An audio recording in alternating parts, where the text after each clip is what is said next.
Hello travellers and welcome to the Battling Barrow. Another terrain making video. As I'm sort of making some sort of nautical coastly type terrain, what I wanted to make is a sort of pirate temple, and that's what we're going to be doing in this video. I should say I've been doing a bit of research, looking at sort of images for inspiration, and I come across this and thought, this is great, I'm going to make this, and I realised it is a 3D model. So whilst I'm going to be making this in the video, I'll put a link to this in the description from eBay so you can make it yourself. And what we're going to be making is something that looks like this, just this little, I thought was quite a nifty thing, a little building with an upturned boat as a roof. Perfect for a pirate terrain temple-y thingy majiggy. Less waffle, more crafting. Let's get on with it.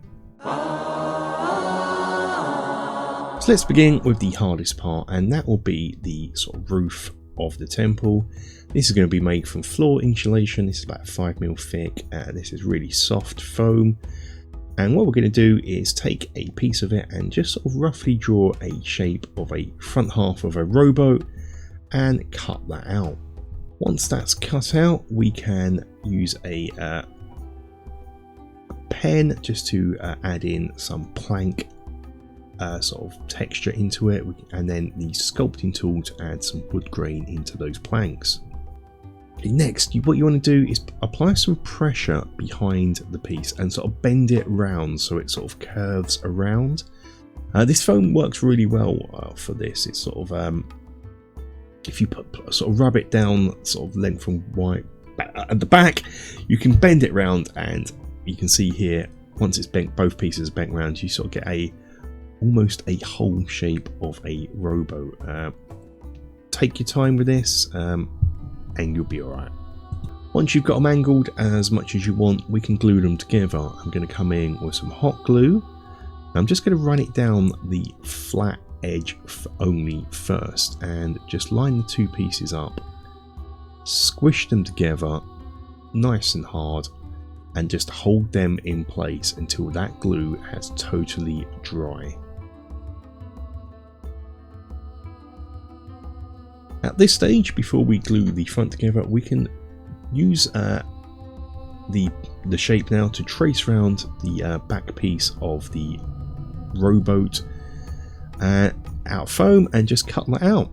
This can have now have some planking put into it, sort of scored into it, and obviously the wood grain texture applied. Next up, got some windows. I had these left over from the Fisherman's Fiend and a few other sort of projects I had. These are just MDF windows. As it's a temple, they look sort of temple-ish, so I thought they'd be very appropriate. I'm going to have two. I'm going to put them in place, trace around them, and cut them out, and then glue the windows into place.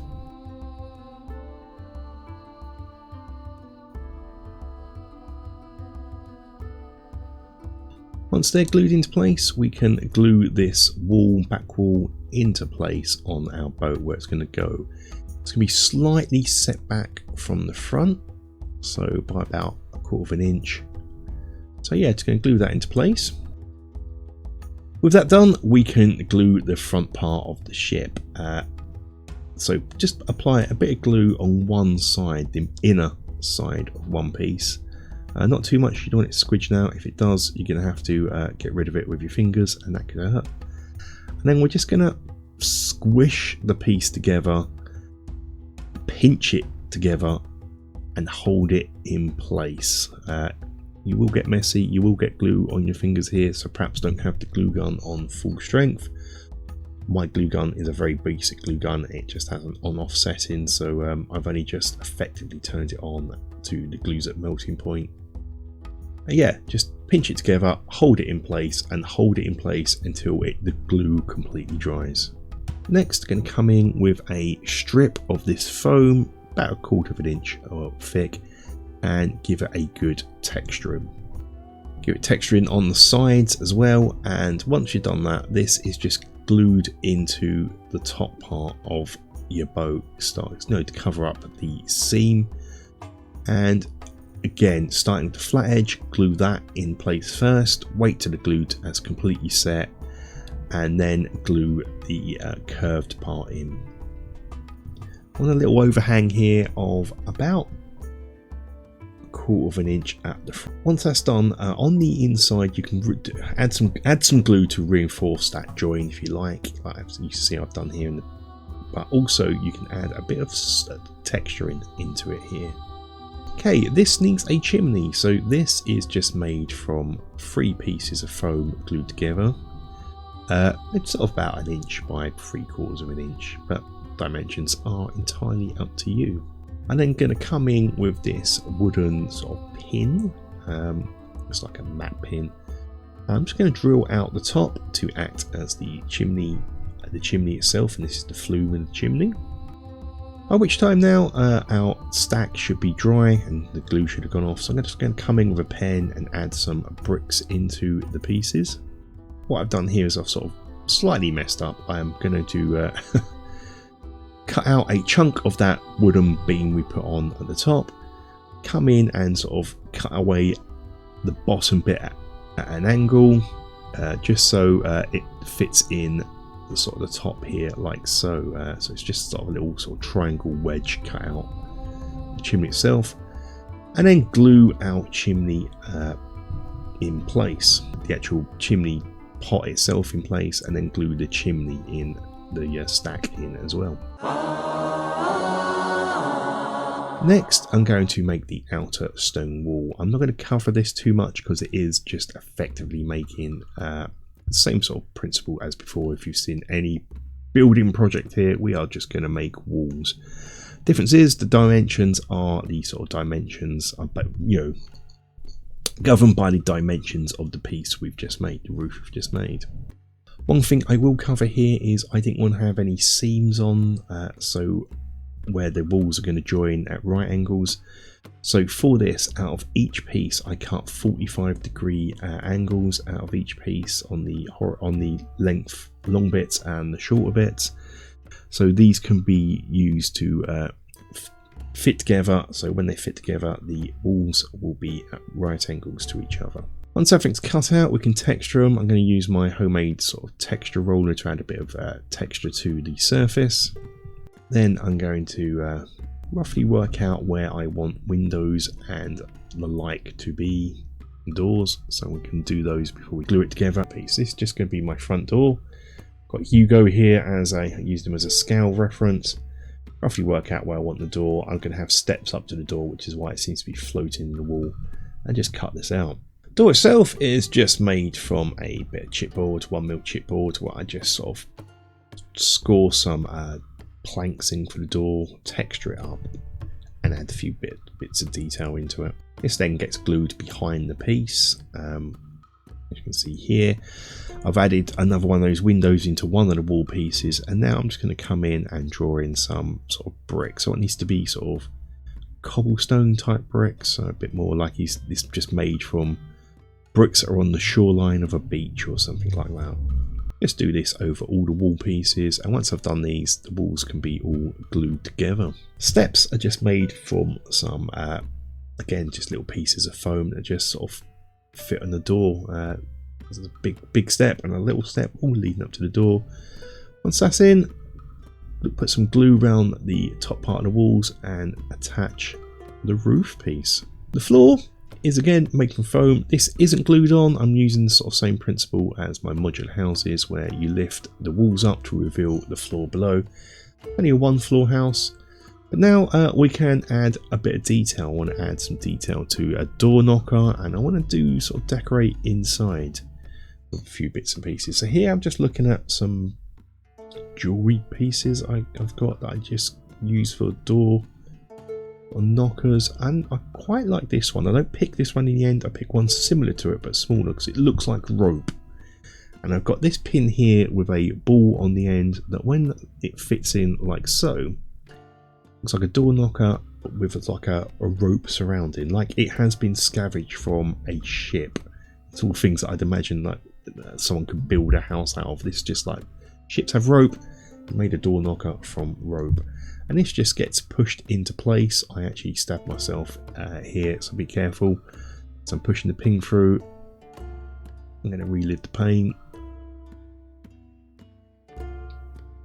Oh, I think I handled that quite well. That was that. You can see my take my finger away there in pain, and I'm going to stop recording. So yeah, here's what I decide. I'm going to use the smaller piece, and you just sort of glue this. Once you're happy, glue it into place. You got a door knocker, which looks pretty nice and detailed. Now let's decorate the inside. We've got the floor just made in standard way, inch grid on it, but I want to have a bed, and I want him to have a little stove. So I've got some foam here. This is actually packaging from the Dungeon Minister in something he sent me last year. I'm still using the bits of packaging as little terrain scatter like this.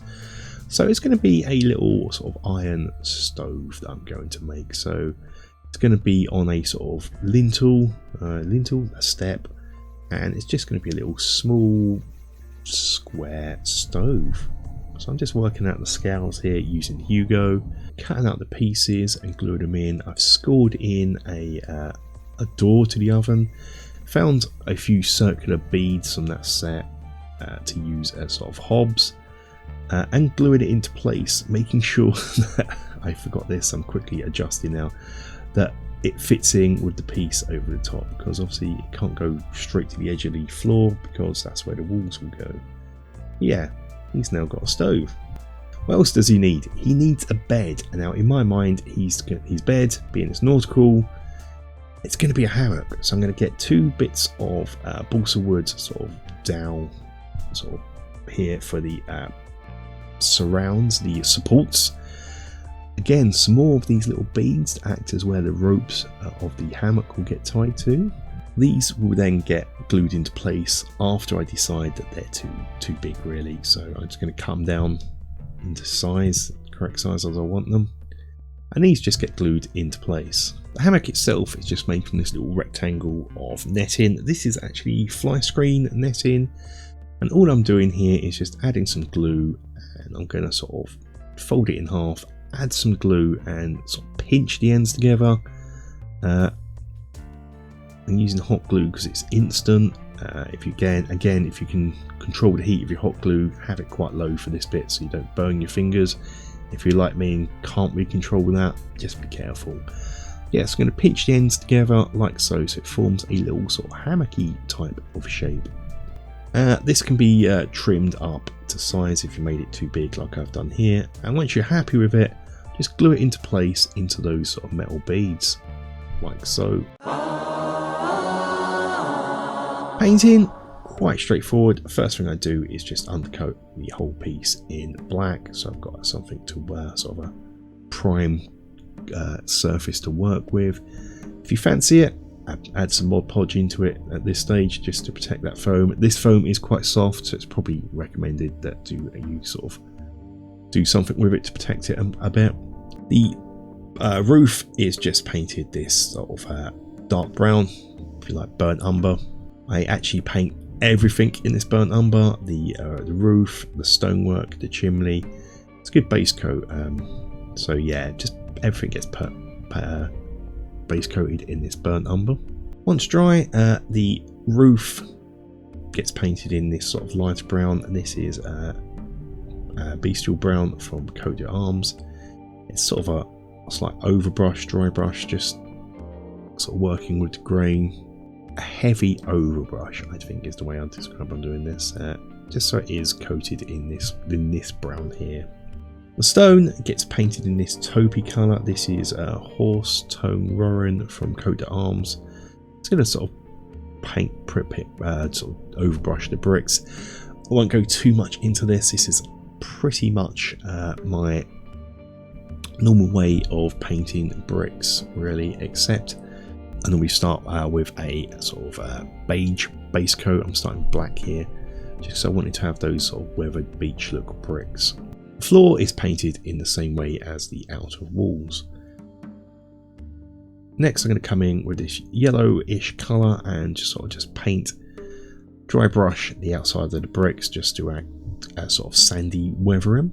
Then going to come in with some desert yellow and add to that already yellow colour, but concentrating more at the bottom, so it looks like it's sort of the weatherings at the bottom and sort of where you'd expect sand to blow on the walls and so forth.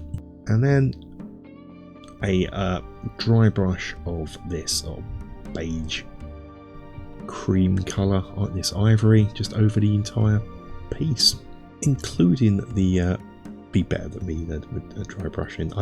This paintbrush is awful. I gave up on it in the end, I think. But yeah, Be Better Than Me, dry brush the entire piece, and once you've done that, the piece is complete, so we can have a look at it. But before we do have a look at it, thank you guys for watching. Thank you for supporting the channel. If you can, give this video a like, leave a comment, share it around, let people know the channel exists and that I build these kind of terrain videos. Basic terrain videos, if you like, that it's accessible to everyone. Everyone can sort of have a go at building these things. But until the next video, guys, stay safe, take care, bye bye.